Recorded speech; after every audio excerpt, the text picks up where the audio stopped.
सो अब क्या होता है, जैसे हमने सेल कनेक्ट किया, पोटेंशियोमीटर की जो वायर है उसमें से करंट पास होगा। ये करंट और सिग्मा को मल्टीप्लाई कर दो, I into sigma, it gives you K. इसे के मिलता है। के क्या रहता है? के को बोलते हैं पोटेंशियल ग्रेडियंट।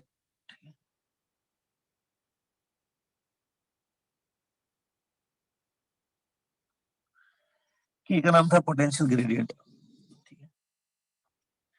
जैसे आप बोल रहे हो कि याद है आप लोग को, तो मैं एकदम डिटेल में एक्सप्लेन नहीं कर रहा हूँ, ऊपर से थोड़ा रिवाइज कर रहे हैं, मेन मेन आइडिया फॉर्मूलाज। जो के है वो आई इंटू सिग्मा होता है। इसके बाद ये जो प्राइमरी सेल जो मैंने बोला ना, ये वाला, ठीक है, इसका ये जो ईएमएफ है वो अननोन नहीं होता है। प्राइमरी सेल की जो ईएमएफ है वो नोन रहती है।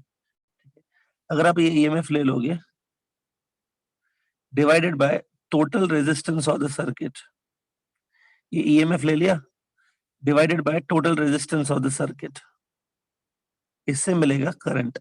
ये जो आई है ना, ये करंट आपको यहां से मिल जाएगा। आई इंटू सिग्मा करने पे क्या होगा? के मिलेगी। सिग्मा ये है, देखो लिखा है मैंने, resistance of the wire per unit length. कुछ याद आ रही है फॉर्मूलास? ये सब है, ठीक है।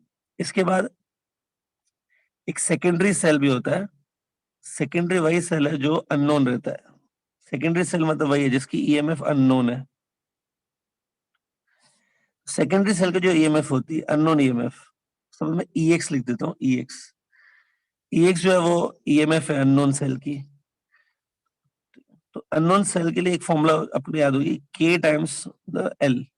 ये फॉर्मूला रहती है अननोन सेल का ईएमएफ निकालने के लिए, के टाइम्स बैलेंसिंग लेंथ। याद है ये फॉर्मूला? ठीक है, पहले भी पूरा देख लो जो मैंने लिखा है। इसमें अगर कोई चीज डाउट है ना, जो चीज क्लियर नहीं है, आपको लगता है ये याद ही नहीं आ रहा पॉइंट, अब बोलो, मैं वो पहले एक्सप्लेन कर देता हूँ। यहाँ तो कुछ डाउट है फॉर्मूला में? एनीवन?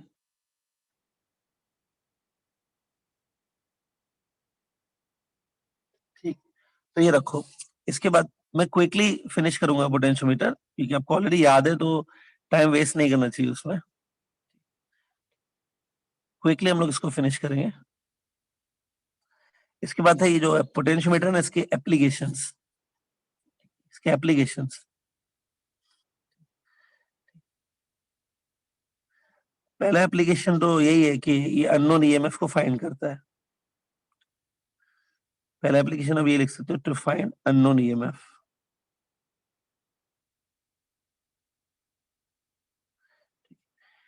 एक इंपॉर्टेंट एप्लीकेशन ये भी था कि ये जो पोटेंशियोमीटर है ना, वो इंटरनल रेजिस्टेंस भी फाइंड करता है।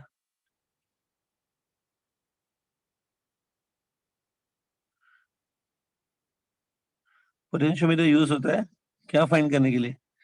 Internal resistance of a cell. तो जो सेकंड एप्लीकेशन है ना, internal resistance of a cell, ये फाइंड करता है। ये थोड़ा सा मैं एक्सप्लेन कर देता हूँ सेकंड एप्लीकेशन, ठीक है? चाहे तो पहले लिख लो ये एप्लीकेशन,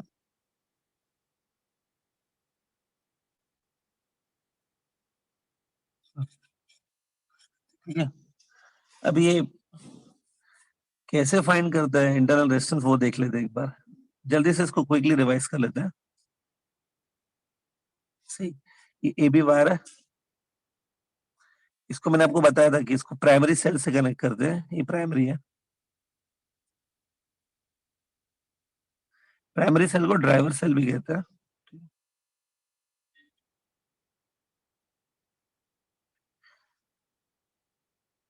ठीक है, ये सर्किट तो देखो हमेशा रहेगा, हमेशा ये सर्किट रहेगा। ए पॉइंट से ऊपर जाओ, यहाँ पे, यहाँ पर एक सेल कनेक्टेड है, ये सेकेंडरी सेल है, ठीक है? इसका जो इंटरनल रेजिस्टेंस है, दिख रहा है स्मॉल आर, यही हमको कैलकुलेट करना है। स्मॉल आर को ही कैलकुलेट करना है।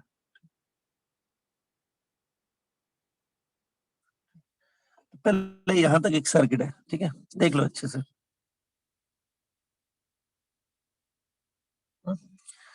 अब देखो, जब यहाँ पर हम लोग जॉकी को अलग अलग जगह पे टच करेंगे, यहाँ पर नल पॉइंट मिलेगा।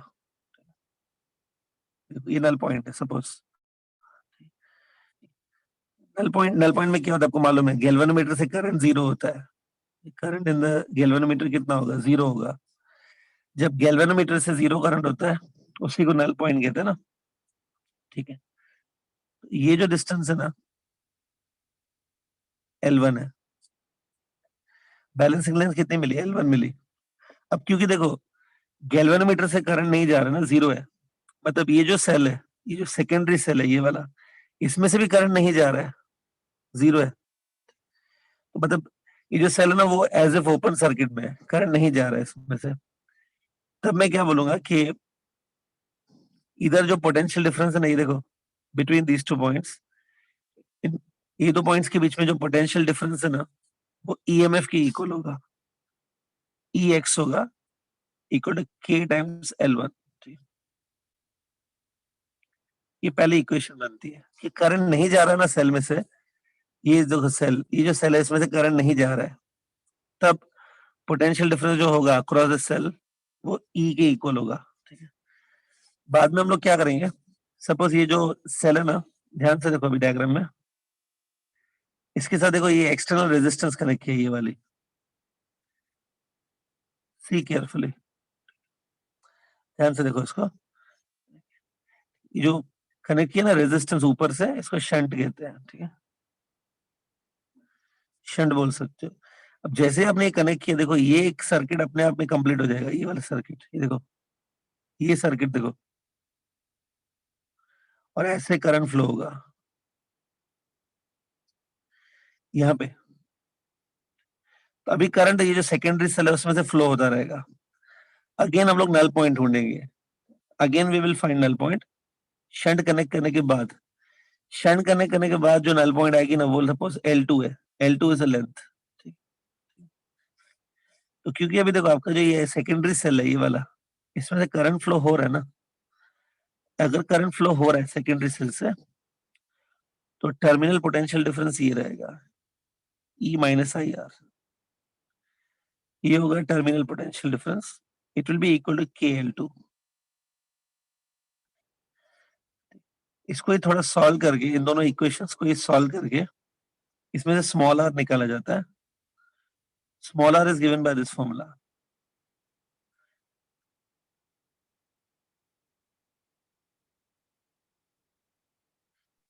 Hello sir. थोड़ा लाउडली बोलो, क्या बोल रहे हैं? सर वो जो सर जो टर्मिनल पोटेंशियल डिफरेंस है सर, वो मतलब वोल्टेज देता है ना उन दोनों हाँ, के बीच में? दोनों टर्मिनल्स के बीच का जो वोल्टेज है वो रहता है, ओके ठीक है। सर। वो कभी कभी बुक में ना ईएमएफ दिया रहता है, कभी कभी वोल्टेज दिया रहता है, तो कब क्या लिखना है वो कैसे पता चलेगा? देखो जो जनरल टर्म है ना, सबसे जनरल जो टर्म है जो कहीं पे भी आप यूज कर सकते हो वो पोटेंशियल डिफरेंस है। ईएमएफ जिसको आप बोलते हो ना, ईएमएफ भी एक टाइप का पोटेंशियल डिफरेंस ही है। जनरल टर्म जो है वो पोटेंशियल डिफरेंस है, एक स्पेशल जो पोटेंशियल डिफरेंस है उसको ईएमएफ कहते हैं। देखो अगर एक सिंपल सेंटेंस में आपको बताऊं ना पोटेंशियल डिफरेंस क्या होता है, सुनो ध्यान से। कोई भी दो पॉइंट्स के बीच में, सर्किट में आप दो पॉइंट ले लो, सर्किट की कोई भी दो पॉइंट्स के बीच में जब करंट फ्लो होता है, ठीक है, फ्लो हो रहा है जब करंट एक पॉइंट से दूसरे पॉइंट तक, तो उन दो पॉइंट्स के बीच में जितना एनर्जी लॉस होता है या गेन होता है एक कूलम के चार्ज के लिए, जो एनर्जी लॉस होता है या गेन होता है for every one coulomb of charge, उसको पोटेंशियल डिफरेंस कहते हैं। पोटेंशियल डिफरेंस मतलब एनर्जी लॉस और gain by one coulomb of charge. अगर गेन करता है ना, ठीक है, वो सेल में ही गेन कर सकते हैं, जब सेल से पास होता है तब एनर्जी गेन होती है। तो जो एनर्जी गेन करता है वन कूलम ऑफ चार्ज उसको ईएमएफ कहते हैं। जनरल वर्ड पोटेंशियल डिफरेंस है, कोई भी दो पॉइंट के बीच में पोटेंशियल डिफरेंस बोल सकते हो कभी भी। ईएमएफ जो है वो एक टाइप का पोटेंशियल डिफरेंस ही है वो, ठीक है। यस। तो ये फॉर्मूला स्टूडेंट याद रखो जो मैंने लिखी है, इसमें L1 दिख रहा है, L1 बैलेंसिंग लेंथ है जब ये जो शंट है आपने नहीं कनेक्ट किया था, और L2 दिख रहा है, L2 बैलेंसिंग लेंथ है जब शंट कनेक्ट कर दिया। और ये जो राइट हैंड साइड पे जो आर लिखा है मैंने, वो क्या आर है, इट्स अ शंट रेजिस्टेंस, ठीक है। तो मैंने जैसे आपने बोला याद है ये चीजें, एटलीस्ट क्विकली मैंने बता दिया, जो इंपॉर्टेंट पॉइंट्स है वो बता दिया मैंने। इसमें कुछ कंफ्यूजन है तो बोलो आप पहले। फाइनल फॉर्मूला याद रखो, इस पे एमसीक्यू आ सकते हैं फाइनल फॉर्मूला पे। ठीक है, हाँ, चलो आगे बढ़ते हैं स्टूडेंट। ये हो गया, सी आगे बढ़ रहा हूं मैं। सी एक छोटा सा टॉपिक मैं डिस्कस कर रहा हूँ, ये आपके इसमें नहीं है, टेक्स्ट बुक में नहीं रहता है, बट एमसीक्यूज में आ सकता है। वोल्ट मीटर जो रहता है, वोल्ट मीटर जो है, ऐसे कहा जाता है कि वोल्ट मीटर कभी भी ईएमएफ मेजर नहीं कर पाता है सेल का। Volt meter can not accurately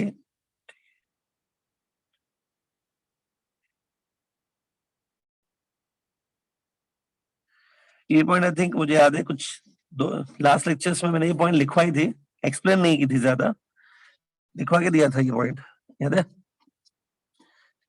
तो एक बात बताओ, आज हमको पहले ये देखना है कि वोल्ट मीटर क्यों नहीं मेजर करता है ईएमएफ, और बाद में ये भी देखेंगे कि अगर ये ईएमएफ मेजर नहीं करता है, तो मतलब ईएमएफ प्रॉपर्ली मेजर नहीं कर पाता है, तो अगर इसको यूज किया ईएमएफ मेजर करने के लिए तो कितना एरर आ सकता है वो भी देख लेंगे, how much error it can come. ठीक है, भी ध्यान से देखना जो मैं बता रहा हूँ, लुक हियर, देखो सपोज ये एक सेल है जिसका ईएमएफ ई है, ठीक है, सेल है जिसका ईएमएफ ई है, ठीक है, इसका कुछ इंटरनल रेजिस्टेंस भी होगा, ये देखो ये एक सेल हो गया, ठीक है, इसका जो ईएमएफ है ना, इस ईएमएफ को मेजर करने के लिए, ठीक है, मुझे ईएमएफ मालूम ही नहीं था इसका, तो उसको मेजर करने के लिए मैं वोल्ट मीटर कनेक्ट करूंगा ना, वोल्ट मीटर ऐसे कनेक्ट किया जाता है, देखो सेल के साथ, सेल के अक्रॉस ऐसे ही कनेक्ट करेंगे ना वोल्ट मीटर, ठीक है, सेल्स सेल के जो टर्मिनल्स है ना, टर्मिनल्स के अक्रॉस कनेक्ट किया जाता है, ये देखो T1 T2 देख लो, जो T1 और T2 लिख रहा हूं मैं, T1 और T2 दिख रहा है, ये दोनों टर्मिनल्स हैं सेल के, उसी के अक्रॉस वोल्ट मीटर कनेक्ट करेंगे। अब वोल्ट मीटर आपको मालूम होगा कि वोल्ट मीटर एक्चुअली में जो डिवाइस है गैल्वेनोमीटर में से बनता है ना, वोल्ट मीटर गैल्वेनोमीटर से ही बनता है। वोल्ट मीटर की जो रेजिस्टेंस है ना यहाँ पे, ठीक है, वोल्ट मीटर की अपनी एक रेजिस्टेंस होती है, वो है कैपिटल आर। डायग्राम ध्यान से देखो, सर्किट देख लो। अब अब जैसे आपने कनेक्ट किया ना, होता क्या है कि जैसे हमने कनेक्शन किया, करंट इस सर्किट में फ्लो होने लगता है, ऐसे ये देखो,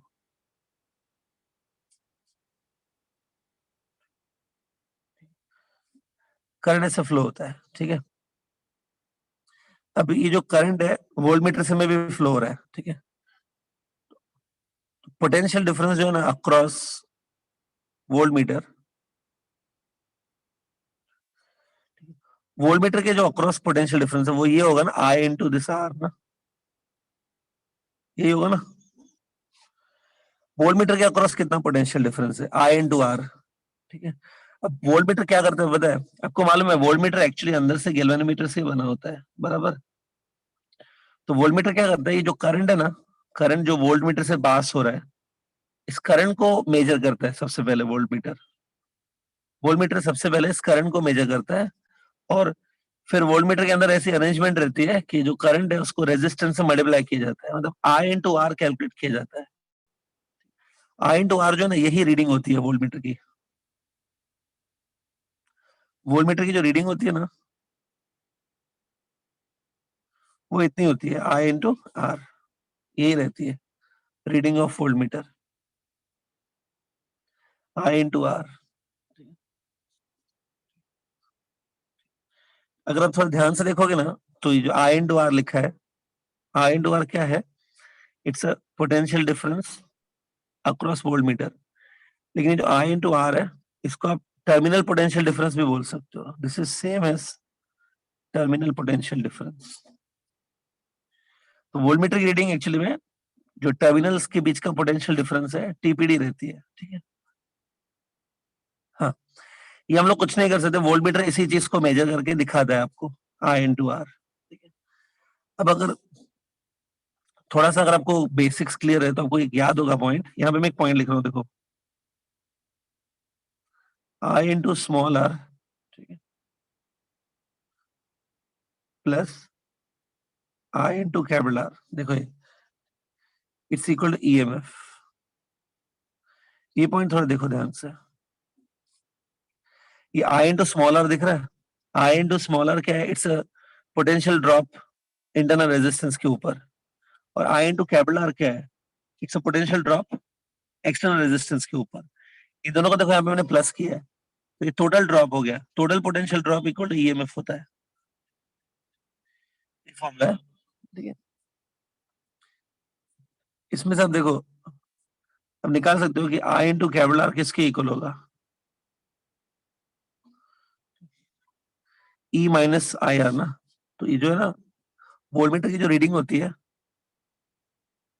वो इसके इक्वल होती है, टीपीडी हुआ ना ये भी, तो ये होती है। तो आपने वोल्टमीटर कनेक्ट क्यों किया था याद है, वोल्टमीटर आपने कनेक्ट किया था ईएमएफ को मेजर करने के लिए, लेकिन वो रीडिंग क्या दिखा रहा है, ईएमएफ माइनस आई आर। तो आप में से कोई बता सकते हैं क्या एरर कितना हो रहा है इसमें, वोल्टमीटर की वजह से कितना एरर आ रहा है, एनीवन? आईआर का error. I time small R, simple है, आपको मेजर ईएमएफ करना था, लेकिन रीडिंग कितनी आ रही है, रीडिंग आ रही है EMF minus I R. So error जो हुआ ना वो इतना हुआ, बराबर। देखो ये एरर है, ठीक है, दिस इज एरर, ठीक है। लेकिन आपको याद होगा, एरर से ज्यादा हम लोग रिलेटिव एरर भी निकालते हैं, एक होता है रिलेटिव एरर और परसेंटेज एरर होता है, ठीक। तो ये जो एरर निकला ना, ये तो ठीक है, हम लोग इसको परसेंटेज में भी निकालेंगे, कितना परसेंट एरर है, ठीक है। तो देखो पहले यहाँ तक कुछ नोट करना है तो आप जल्दी नोट कर लो, फिर मैं आगे बढ़ता हूँ, कुछ नोट करना तो करो जल्दी।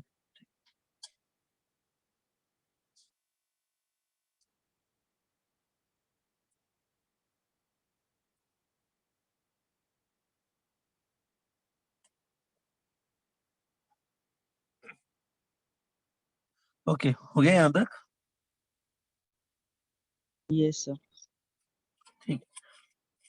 तो देखो याद रखो, वोल्टमीटर की वजह से जो एरर आ रहा है ना, अगर मैं सिर्फ एरर लिखूं तो वो ये है आई इंटू स्मॉल आर, बराबर। लेकिन अगर देखो आपको अगर परसेंटेज एरर निकालना है, रिलेटिव एरर या परसेंटेज एरर निकालना है, तो उसके लिए थोड़ा सा और काम करना पड़ेगा। उसके लिए हमको ये करना पड़ेगा, ये जो एरर आपने निकाला डिवाइडेड बाय ट्रू वैल्यू, इसको रिलेटिव एरर कहते हैं, ठीक है। और इसको 100 से मल्टीप्लाई करेंगे तो परसेंटेज बनेगा, ठीक है। देखो एरर तो यही है आई इंटू आर, ट्रू वैल्यू आपकी ये है, देखो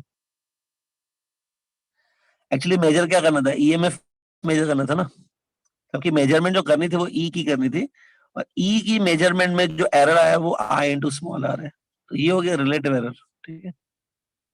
इसको मल्टीप्लाई बाय 100 कर लो तो ये परसेंटेज बनता है, ठीक है, ये हो गया। हाँ, अब देखो ये जो आई लिखा है मैंने यहाँ पे, आई बेसिकली क्या है, आई तो करंट है हमारे सर्किट में ना, करंट तो ऐसे दिया जाता है E upon R plus R, like this, ये करंट की फॉर्मूला रहेगी। तो देखो इसमें से आप आई अपॉन ई की वैल्यू निकाल सकते हो, आई डिवाइडेड बाय ई कितना रहेगा, it will be 1 upon R plus R. ये जो आई अपॉन ई की वैल्यू है ना, वो मैं यहाँ पे डाल देता हूँ इधर, ठीक है। तो देखो अल्टीमेटली जो परसेंटेज एरर हमको मिलेगा,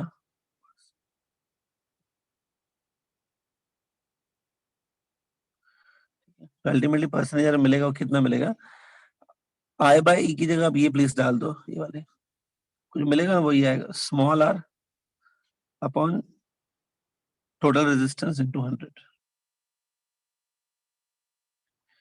तो एक डायरेक्ट फॉर्मूला है ये, अगर आपको वोल्ट मीटर की वजह से जो एरर आता है वो कैलकुलेट करना है ना, तो ये उसकी फॉर्मूला है।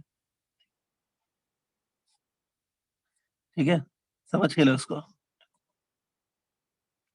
कुछ डाउट है तो बोलो अभी इसमें।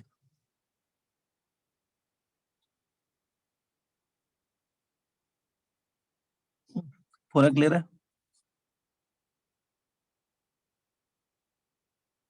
ठीक है। हम्म। तो वोल्टमीटर देखो, आपको अभी दिखाई दिया कि वोल्टमीटर एक्यूरेटली मेजर नहीं करता है ईएमएफ, लेकिन जो पोटेंशियोमीटर है ना, पोटेंशियोमीटर एक्यूरेटली ईएमएफ मेजर करता है, ये याद रखना। अगर आपको ईएमएफ एकदम एक्यूरेटली मेजर करनी है,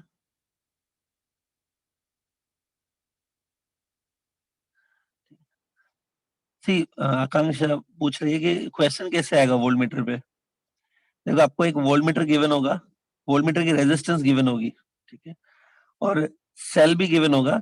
बोलेंगे इस सेल का जो ईएमएफ है वो हमने वोल्टमीटर से मेजर किया, ठीक है। तो कितना एरर आ गया वोल्टमीटर की रीडिंग में, सब पूछेंगे। रीडिंग में एरर आ गया तो आप ये फॉर्मूला से रीडिंग में एरर कैलकुलेट करो, ये वाली जो फॉर्मुलास मैंने बनाई है ना। अगर आपको कॉन्सेप्ट क्लियर है, समझा ये कैसे बनी है, और फॉर्मूला थोड़ा याद रखो, परसेंटेज एरर ही पूछते हैं।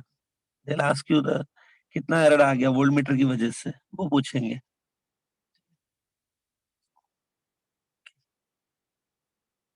अब एमसीक्यू मेरी सजेशन रहेगी, अब एमसीक्यू ट्राई करो जल्दी से, ठीक है, करंट इलेक्ट्रिसिटी के। जो जो डाउट्स निकलते हैं पूछो, ठीक है। नेक्स्ट लेक्चर आप बोलो तो मैं एक लेक्चर रख दूं सिर्फ एमसीक्यूज के डाउट्स के लिए, ये चैप्टर में से, करंट इलेक्ट्रिसिटी में से, ठीक है। अब देखो स्टूडेंट, मैं नेक्स्ट टॉपिक पे जा रहा हूँ, ठीक है। अब मैं एक बहुत ही कॉमन टाइप के क्वेश्चंस आते हैं जिसमें बोलते हैं कि रेजिस्टेंस कैलकुलेट करो दो पॉइंट्स के बीच में। ऐसे बहुत सारे क्वेश्चन आपको मिलेंगे जिसमें आपको बोलेंगे कि एक सर्किट गिवन है, उसकी दो पॉइंट्स के बीच में रेजिस्टेंस कैलकुलेट करो, ठीक है। तो आज मैं थोड़े उस टाइप की प्रॉब्लम बता रहा हूँ, उसमें किस टाइप के क्वेश्चन आ सकते हैं।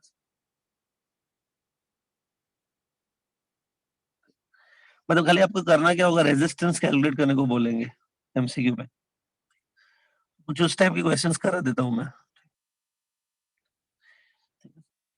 इसमें भी कुछ टाइप्स हैं, वो बता देता हूँ। फर्स्ट टाइप देखो, सही, इसमें ध्यान से क्वेश्चन देखना, और इसको आपको चाहिए तो इसका ओरली मुझे आंसर देने की कोशिश करना, ओरली मुझे आंसर चाहिए इसका। देखो, सपोज एक वायर है, एग्जाम्पल लेते हैं, इसका सपोज रेजिस्टेंस है 12 ओम्स, दिख रहा है? ये वायर है, इसका रेजिस्टेंस 12 ओम है। बाद में बोलेंगे कि इस वायर को ना बेंड करके ऐसे ज्वाइन कर दिया, ऐसे वायर को बेंड करके ऐसे सर्किल बना लिया, ठीक है। अब ये जो सर्किल बना ना, इसकी दो डायमेट्रिकली ऑपोजिट पॉइंट्स लिए, देखो ये दो डायमेट्रिकली ऑपोजिट पॉइंट्स है, ए और बी। ए और बी क्या है, डायमेट्रिकली ऑपोजिट पॉइंट्स है। तो अभी आपको पूछेंगे कि ए और बी के बीच में रेजिस्टेंस कितना है, ये चीज पूछेंगे। कोई ओरली बता सकता है क्या? देखो, ये आता है ओरली करने?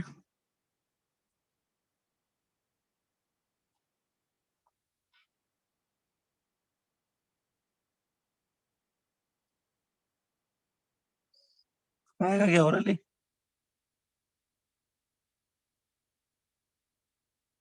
ठीक है, काम करो, 2 मिनट दे रहा हूं मैं, आप सोचो भले, कैलकुलेट करो और बताओ कुछ आंसर निकलता है क्या आपके। देखो, कुछ तरीका है ये सॉल्व करने का आपके लिए।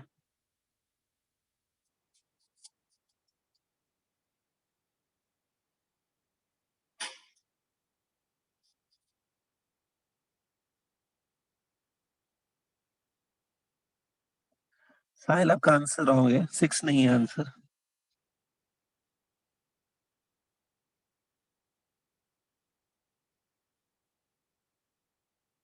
सब लोग ट्राई करो, मैं आपको 1 मिनट का टाइम दे रहा हूँ अभी भी। 1 मिनट में ट्राई करो, थोड़ा अपना दिमाग लगाओ थोड़ा सा।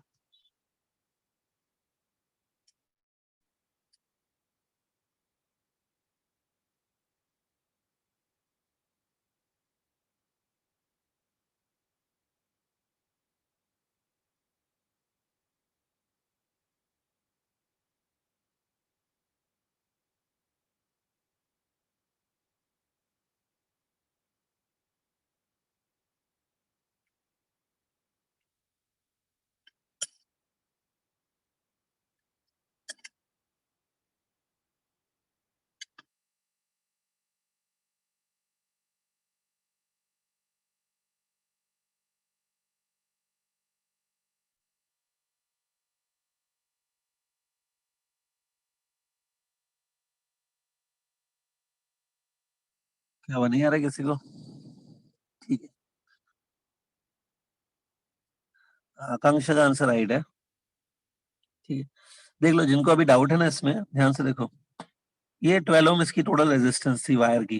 ठीक है, तो अगर आप हाफ वायर ले लोगे, आधी वायर ले लोगे, तो आधी वायर की रेजिस्टेंस कितनी होगी? 6 ओम्स होगी ना। ये देखो यहाँ पे, देखो स्क्रीन पे कितना पोर्शन दिख रहा है। ये देखो ये पोर्शन, सेमी सर्किल देखो, सेमी सर्किल, तो ये आधी वायर ही हो गई ना। ये जो सेमी सर्किल है इसका रेजिस्टेंस 6 ओम होगा। बाकी ये सेमी सर्किल है, ये देखो ये वाला, इसका रेजिस्टेंस भी 6 ओम होगा। आपको समझना ये है कि जो ए और बी पॉइंट्स है ना,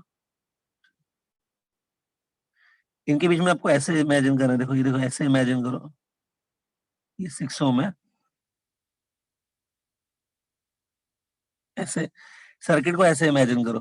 ठीक है, ये 6 और 6 आपस में पैरेलल में आ गए ना, ए और बी पॉइंट्स के बीच में 6 और 6 पैरेलल में है। जब 6 और 6 पैरेलल में रहता है ना, आंसर 3 आता है। ए और बी पॉइंट के बीच में जो नेट रेजिस्टेंस माना जाएगा ना, वो 3 होगा। ठीक है, सिंपल समझा क्या? किसी को इसमें कुछ डाउट है अभी भी, या रिपीटेशन चाहिए तो आप बोलो अभी।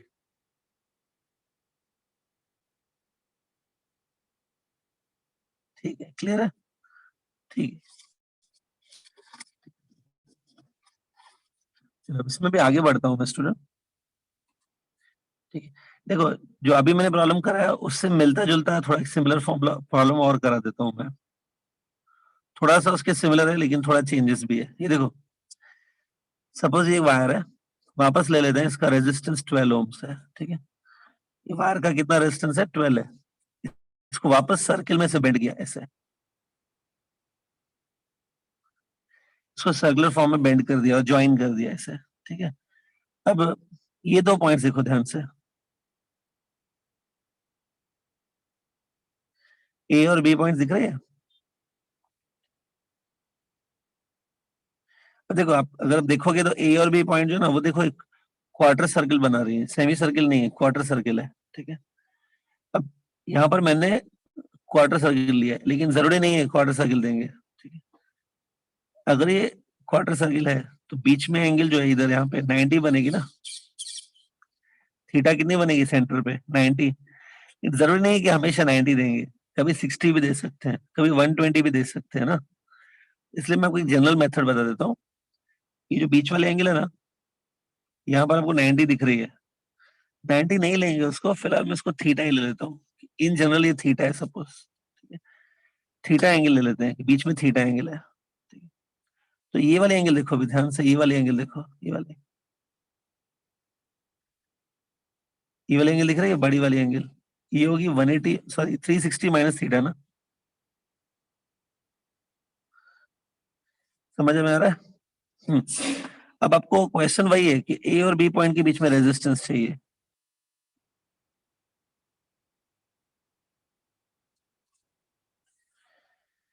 Resistance between A and B point चाहिए।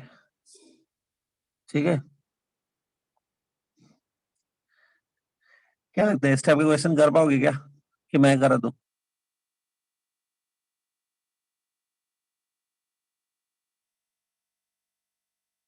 हम्म, ठीक। स्टूडेंट एक काम करो, इसका मैं आइडिया दे देता हूँ। ठीक है, आई थिंक ये देखा नहीं होगा ना आपने इस टाइप का क्वेश्चन। आइडिया दे देता हूँ मैं, फिर खुद करना आप। देखो, ये जो छोटा सा पोर्शन दिख रहा है ये वाला, ठीक है, ज्योमेट्री में अगर बोले तो इसको माइनर आर्क बोल सकते हैं, माइनर आर्क।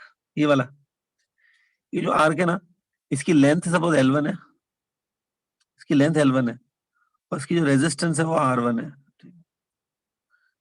और जो बड़ा वाला आर्क है ना, ये मेजर आर्क जो है, ये वाला, ये देखो ये वाला, देख रहा है ये आर्क, ये वाला जो ए और बी पॉइंट के बीच में जो मेजर आर्क है, बड़ा वाला आर्क है, उसकी लेंथ है L2 सपोज। आर्क की लेंथ कितनी है? L2 है, और रेजिस्टेंस जो है ना उसकी, वो R2 है। ठीक है, सबसे पहले खाली मुझे इतना बताओ, सबसे पहले मुझे इतना बताओ कि जो ए और बी पॉइंट है ना, ए और बी पॉइंट के बीच में ये जो R1 R2 है, वो सीरीज में है कि पैरेलल में? Between point A and R1 और R2 कैसे सीरीज के पैरेलल?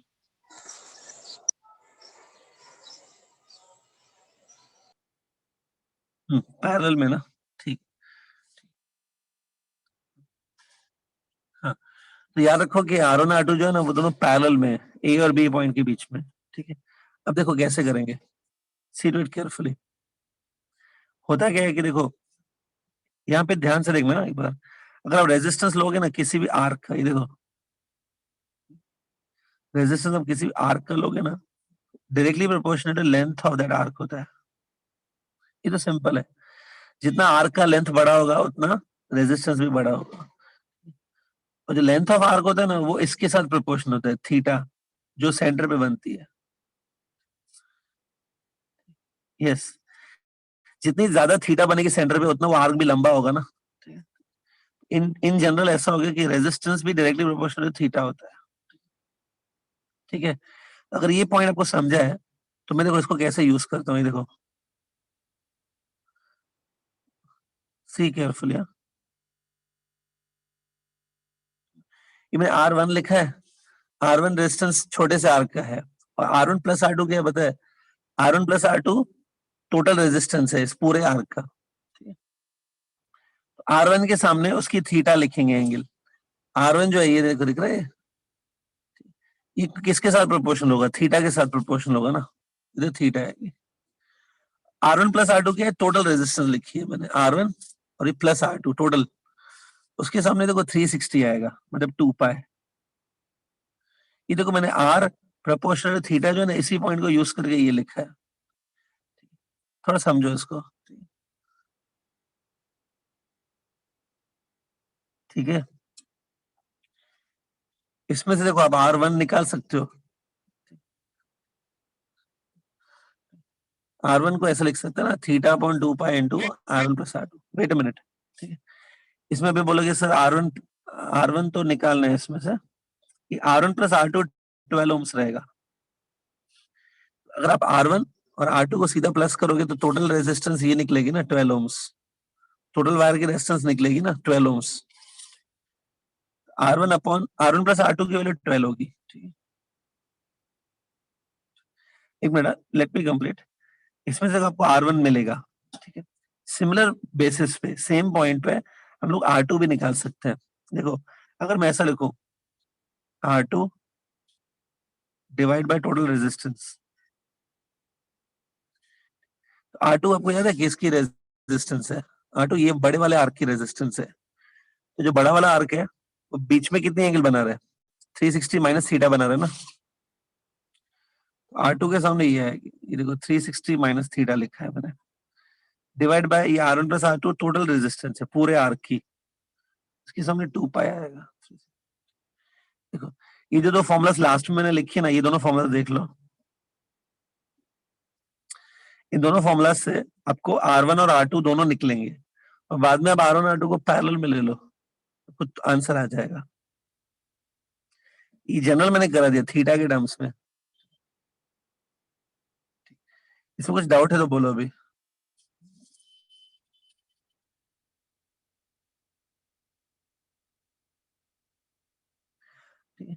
तो ये पूरा सर्किल है ना, पूरा सर्किल को भी आर्क ले सकते हैं।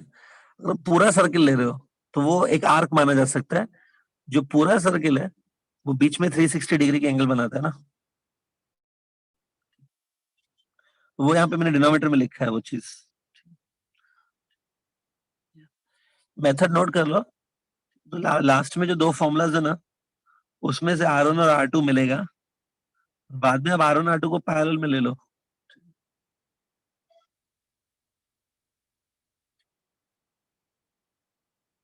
क्लियर, कुछ सर डाउट नहीं एक इसमें। सर एक आर्क के लिए जब थीटा बढ़ेगा तो एक के लिए कम भी होगा ना? हाँ बिल्कुल, अगर R1 वाली जो रेजिस्टेंस R1 वाला जो आर्क है, R1 के लिए थीटा बढ़ेगा तो फिर R2 के लिए कम हो जाएगा। यहाँ पे देखो अगर ये थीटा बढ़ाओगे ना तो R1 बढ़ेगा, R2 कम हो जाएगा, लेकिन R1 और R2 का जो सम है वो 12 ओम्स ही रहेगा हमेशा फिर यहाँ पे। तो R1 R2 दोनों रहेंगे प्रोपोर्शनल थीटा के। नहीं नहीं, R1 जो है वो थीटा के प्रोपोर्शनल होगा, R2 जो होगा वो 360 माइनस थीटा के प्रोपोर्शनल होगा ना।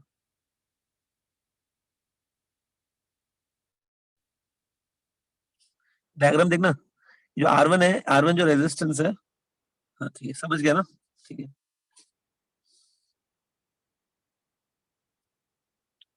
ओके, सो आई होप ये क्लियर है आपका सबका डाउट। ठीक, चलो आगे बढ़े।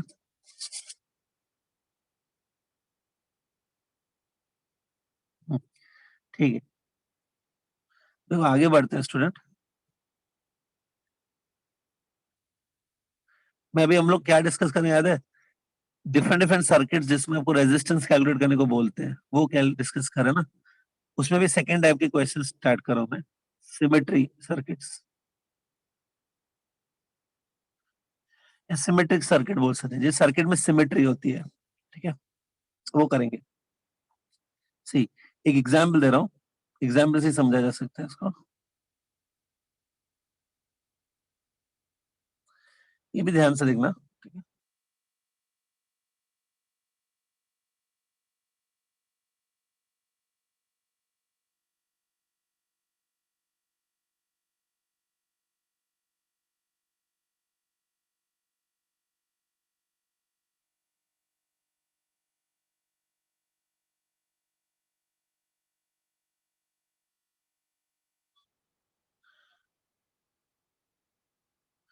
ये जो सर्किट दिख रहा है ना, इसमें सपोज सब रेजिस्टेंस सेम है, सबकी वैल्यू आर है, ये देखो, और सब रेजिस्टेंस आपस में इक्वल है।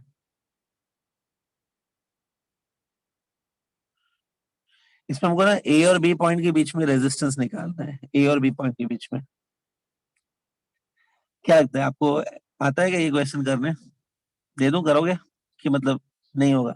देखा है क्या पहले कभी ऐसा? ये देख के लगता है कि आपको आ जाएगा ये?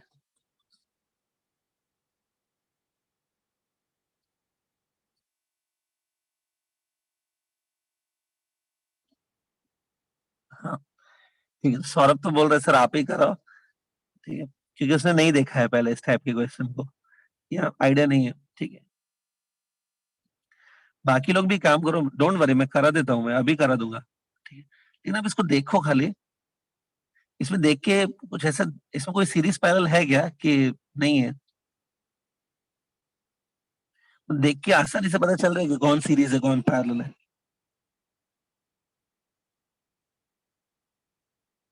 नहीं ना, इसमें ध्यान से देखोगे ना तो कोई सीरीज पैरेलल नहीं है एक्चुअली, इतना आसानी से नहीं दिखेगा कि सीरीज पैरेलल है। अब देखो, ये टाइप के क्वेश्चन कैसे किए जाते हैं बता देता हूँ मैं। सबसे पहले, ये एक सिमेट्रिक सर्किट है, देखो सिमेट्रिक सर्किट है, मतलब यहाँ पे देखो, अगर मैं ये डॉटेड लाइन जो ड्रॉ करूँ उसको ध्यान से देखो,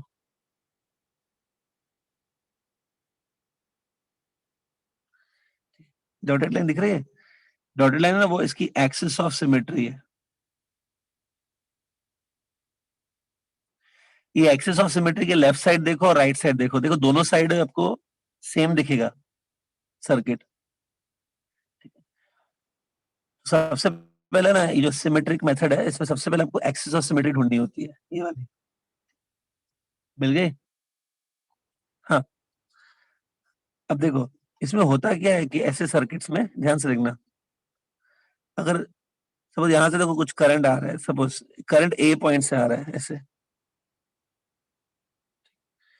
देखो ऐसे सर्किट्स में होता क्या है कि ये जो रेजिस्टेंस है ना, दिख रहा है ये वाले, इसमें सपोज जो करंट जा रहा है वो I1 जा रहा है।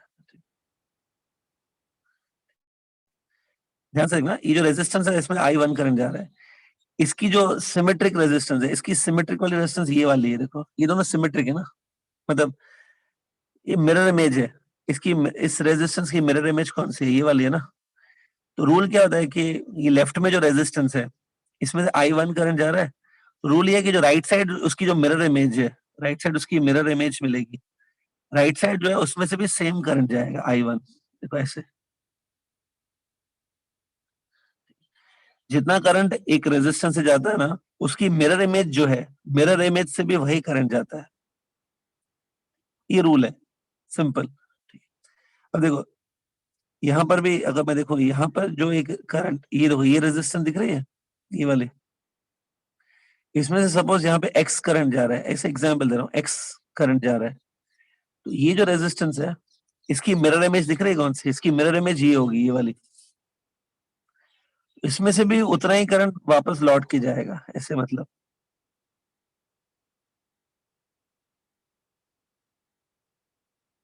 ऐसा होता है हमेशा। ठीक ठीक है, तो एक बात बताओ, यहाँ पे ध्यान से देखना, ये देखो, यहां से जो करंट आ रहा है, ध्यान से देखो, ये वाला, यहां से जो करंट आ रहा है, वही करंट इधर जाएगा इससे। तो यहाँ से एक्स ओम्स आ रहा है, वो यहाँ पे जाना ही चाहिए। तो मतलब करंट यहाँ पे डिवाइड नहीं हो रहा ना, करंट यहाँ पे डिवाइड नहीं होगा। लेट्स देखो, ये जो रेजिस्टेंस है, ये वाली देखो, इसमें से वाई ओम का करंट है, वाई एम्पियर्स का करंट है यहाँ पे। इसकी मिरर इमेज कौन सी है? ये रेजिस्टेंस की मिरर इमेज ये है ना, इसमें से भी वाई ओम से ही जाएगा ऐसे, देखो। तो मतलब देखो, ये पॉइंट दिख रहा है, इसको चलो मैं पी नेम देता हूँ, look at the P point. P point पे क्या लगता है, करंट आके स्प्लिट हो रहा है? नहीं हो रहा है ना। ये जो ऊपर से करंट आ रहा है एक्स, वो ऊपर ही चला गया, और जो करंट नीचे से आ रहा है वाई, वाई भी सीधे चला गया। तो एक्चुअली में पता है क्या कर सकते हो, आप समझ सकते हो, पी पॉइंट पर मैं यहाँ पे कनेक्शन को तोड़ सकता हूँ। पी पॉइंट पर कनेक्शन को तोड़ दो। इसको आप देखो ऐसे ड्रॉ कर सकते हो फिर से, ये देखो, एक मिनट ध्यान से देखना।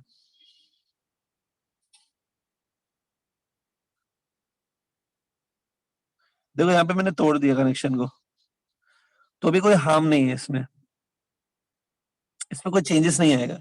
ये सर्किट को ब्रेक करके हम लोग ऐसे बना सकते हैं, देखो।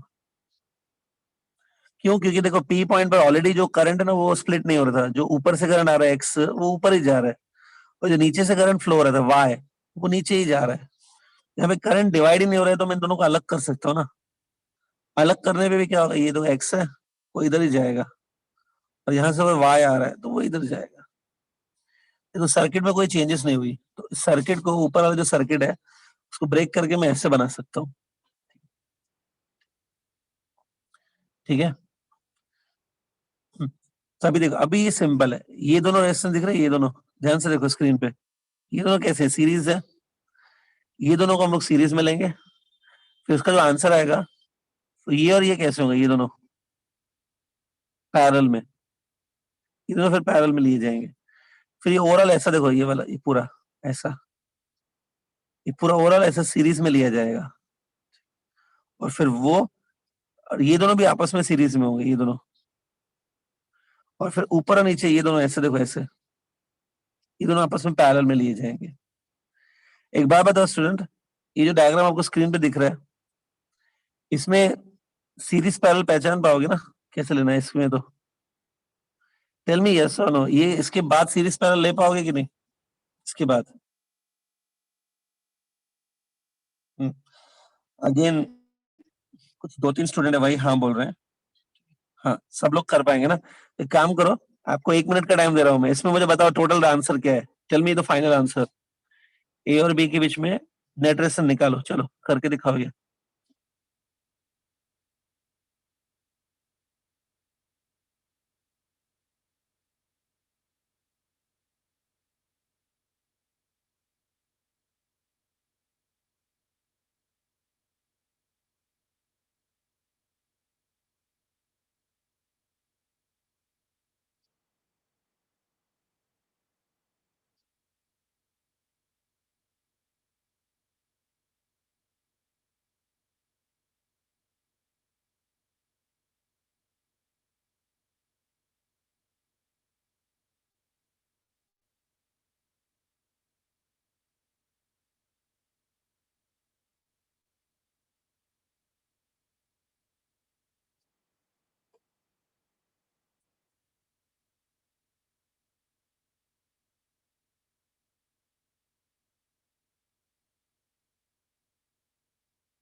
हाँ, राहुल का आंसर करेक्ट है, राहुल लोहार, आपका आंसर करेक्ट है।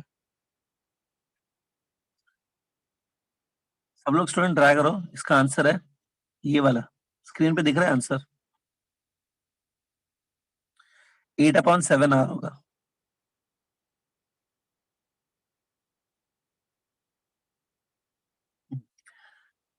देखो अगर आपको 8/7R भी नहीं आ रहा है, इसका मतलब आपको बहुत ही कॉन्सेप्ट वीक है, आप सीरीज पैरेलल भी नहीं ले पा रहे हो। प्लीज सीखो, फिर इसको छोड़ मत देना। जिसका 8/7R भी नहीं आ रहा है, you need to work seriously now. काफी मिस्टेक हो रही है। ठीक है, ठीक है, सबका आ गया ये 8/7R। ठीक है, तो क्लियर। सिमेट्री में एक चीज याद रखो, सिमेट्रिक सर्किट्स में जितना करंट लेफ्ट साइड वाले ब्रांच में होता है, उतना ही करंट उसकी मिरर इमेज जो राइट साइड है, मिरर इमेज में भी वही करंट होता है। इस लॉजिक को यूज करके ना बहुत सारी चीजें सॉल्व की जा सकती है। ठीक है, चलो सिमेट्री सर्किट्स में एक और एग्जांपल कर देता हूँ ताकि थोड़ा और क्लैरिटी आ जाए। ये देखो,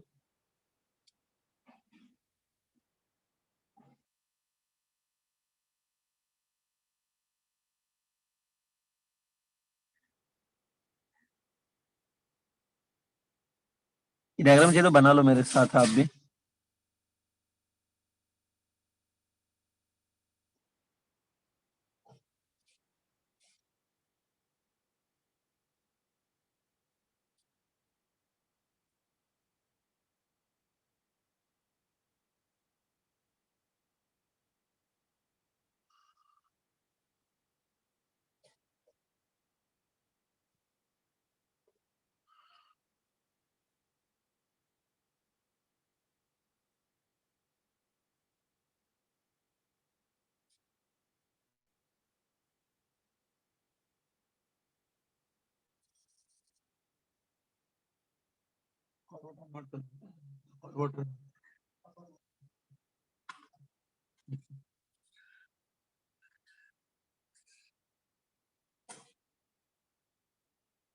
हाँ, ठीक है, तो सबसे पहले देखो ये सिमेट्रिक सर्किट है क्या, पहले तो सिमेट्री है ना दोनों साइड।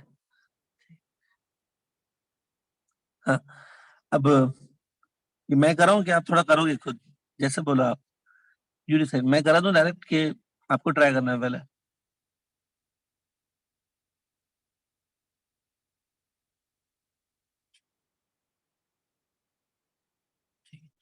कोई आंसर नहीं आ रहा है, ठीक है, मैं ही स्टार्ट कर देता हूँ फिर। Should I start now?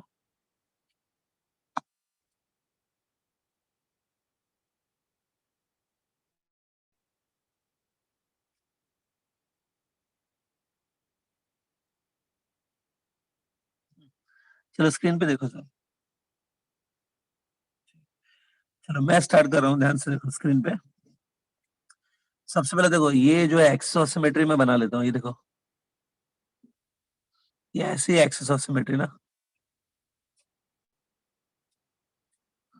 ठीक है, हाँ, इसमें देखो मैं, हाँ ये देखो, तो यहाँ से ये जो लेफ्ट वाली रेजिस्टेंस है ना, इसमें से एक्स करंट है, तो राइट वाली रेजिस्टेंस जो है उसकी मिरर इमेज जो है उसमें भी एक्स करंट होना चाहिए। ये देखो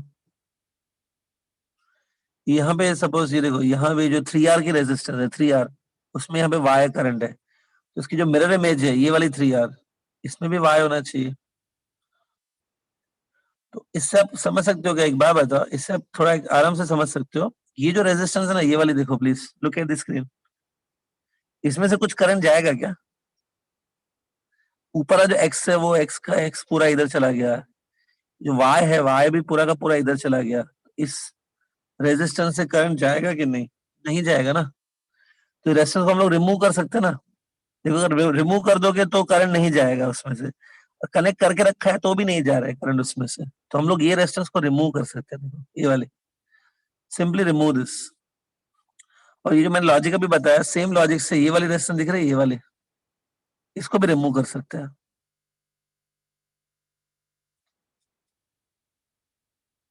ठीक है, इन दोनों रेजिस्टेंस को रिमूव किया जा सकता है। ये देखो अगर यहाँ से कोई करंट आ रहा है जेड सपोज ऐसे, तो करंट मिरर इमेज वाली रेजिस्टेंस में से भी जाएगा ना। ये देखो ऐसे करंट वर्टिकल जो रेजिस्टेंस करंट है, वर्टिकल ब्रांचेस जो थी, वर्टिकल ब्रांच में जाएगा ही नहीं करंट, इसलिए हम लोग क्या बोलेंगे कि इनको रिमूव कर सकते हैं। अब तो ये बहुत इजी हो गया। ऊपर जो ये स्मॉलर स्मॉलर दिख रहा है, ये दोनों सीरीज में है। 3R और जो 3R है वो भी सीरीज में है, और जो ये 2R और 2R है वो भी सीरीज में है। तो ऊपर जो ये R और R है, it become 2R in the series. ये 3R जो 3R है, वो दोनों भी सीरीज में है, it becomes 6R. और नीचे जो है ये 2R जो नीचे और ये जो 2R है नीचे, ये दोनों भी सीरीज में आएंगे. It will become 4R. Circuit ऐसे बनेगा, देखो स्टूडेंट.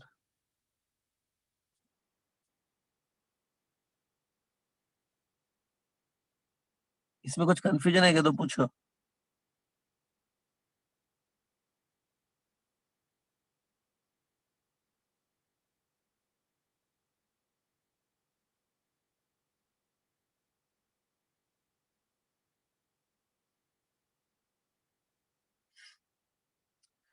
अरे अमन, ये जो मैंने अभी थोड़ा एक लॉजिक नहीं बताया था कि जो रेजिस्टर, किसी भी रेजिस्टेंस से जो करंट जाता है उसकी मिरर इमेज से भी वही करंट जाता है.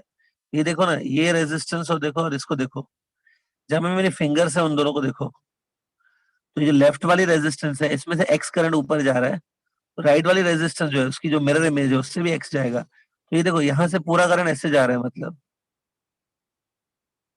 ये देखो करंट ऐसे जा रहा है, ये पाथ हो गया करंट का.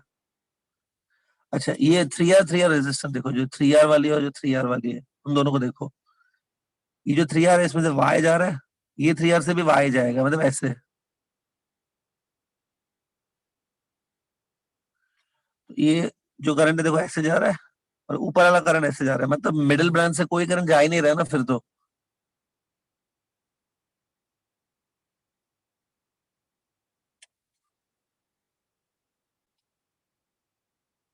ओके, ठीक है, सबको समझा.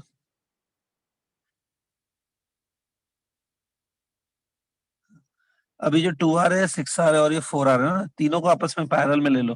Take all these three in parallel.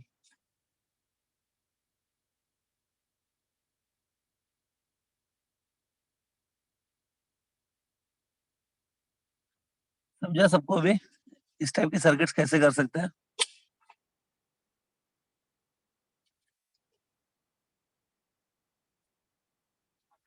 I hope ये क्लियर है पूरा. हम्म, चलो, ठीक है. एक और टाइप के क्वेश्चन कर लेते हैं, एक और कर लेते हैं. One more type will do.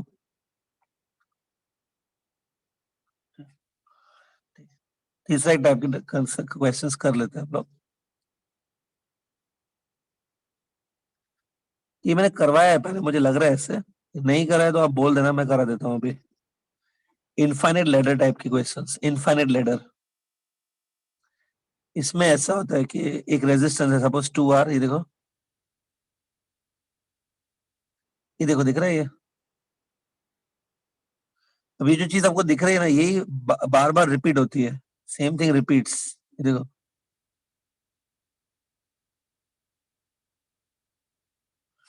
Same चीज वापस रिपीट होगी.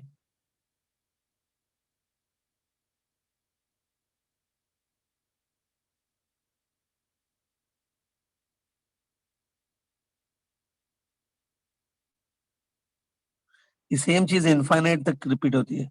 इधर इन्फिनिटी ऐसा. अब इसमें देखो लेफ्ट साइड में आपको दिख रहा है ए और बी, दो पॉइंट्स है. ए और बी के बीच में रेजिस्टेंस निकालनी है. थोड़ा देख के बताओ, ऐसा किया है कि आपने पहले क्वेश्चन ये.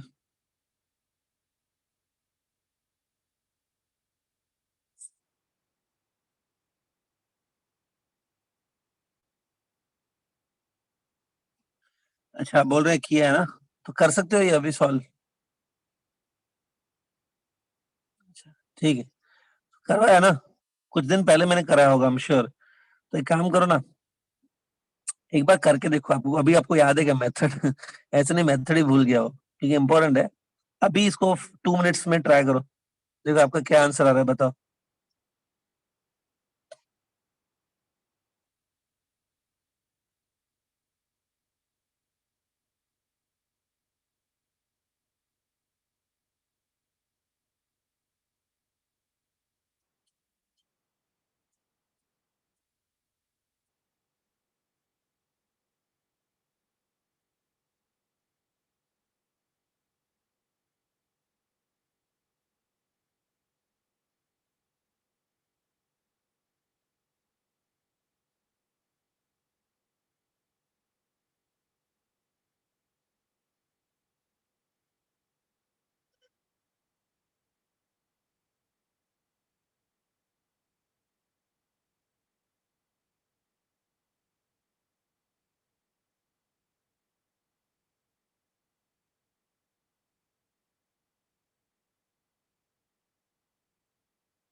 ठीक है, काम करो, नहीं तो इसको आराम से घर से ट्राई करके लाओ। ठीक है, सुनो, करके लाओ। मैं क्यों बोल रहा हूँ ये करने को, क्योंकि इसमें देखो जब अमन कुमार ने डाउट पूछा था ना, शायद ये आर जो लिखा है ना, इस आर की वैल्यू गिवन होगी 2 ओम्स या 3 ओम्स।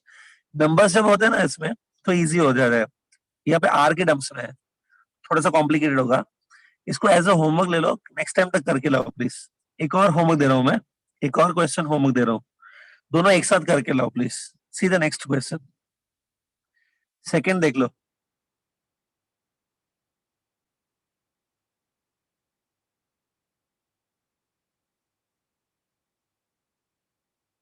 अब देखो ये 3 रेजिस्टेंस है,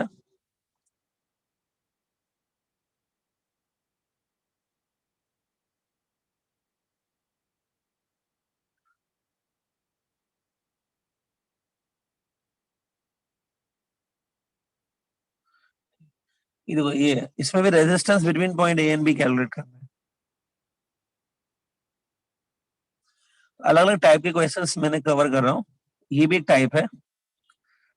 ये ड्रॉ कर लो स्टूडेंट, और घर पे थोड़ा इसको सोचना बैठ के।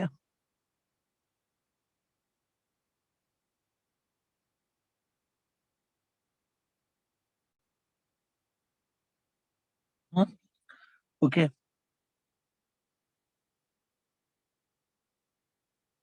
हाँ, इसमें से अगर देखो कुछ नहीं है, अगर कोई नहीं आ रहा तो नेक्स्ट लेक्चर में पूछो, मैं आराम से बता दूंगा वो चीज को। ठीक है, अच्छा सुनो, अभी मुझे एक चीज लास्ट बोलनी है। देखो नेक्स्ट लेक्चर में ना करंट इलेक्ट्रिसिटी खत्म हो जाएगा, कुछ ज्यादा बाकी नहीं है इसमें करंट में। आपको चाहिए तो आप प्लीज एमसीक्यू प्रैक्टिस करो।